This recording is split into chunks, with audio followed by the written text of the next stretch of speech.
Okay, thank you. And I am impressed by the hard work this committee does on so many important things.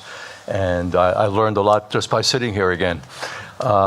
So the reason I came is because this is very important and personal to me. First of all, my aunt, Rifka Reznick, when she had terminal cancer and very little hope and not responding to treatment, jumped out of a 6-story building in a senior high-rise in New York.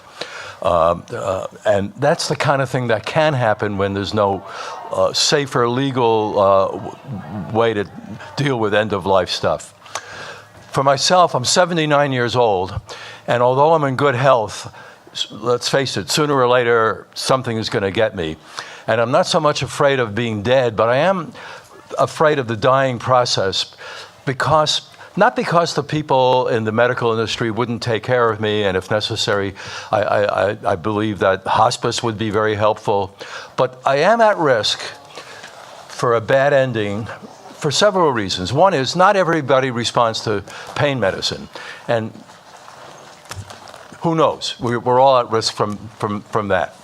Secondly, the opioid crisis, I worry that perhaps that's going to cause a problem in getting the necessary pain medicine because we're all going to be careful about that. Thirdly, there's a risk from the fact that even though I respect the medical industry, it is still an industry, and they do make money from treatment. And it's possible that I could be caught in that. I believe there's some anecdotes I've heard in that line. And finally, I'm at risk, who knows who will be involved, I'm at risk from people whose religious views are that if you're suffering, that's God's will, and we shouldn't interfere with God's will.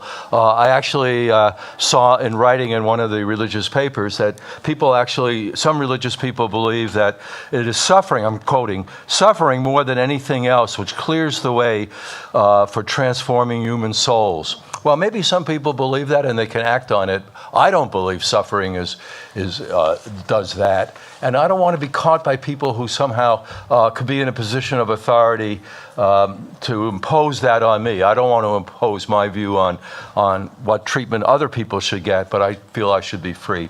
And finally, I worry about my wife, who's not in such good health, and I don't want to see her do unnecessary suffering either. I want her to have a choice. You know, we take care of our pets, and we don't let them suffer, and yet we have difficult rules somehow for humans. There's so many, I doubt that I'll ever need this law. There's so many good people in the medical world to take care of us.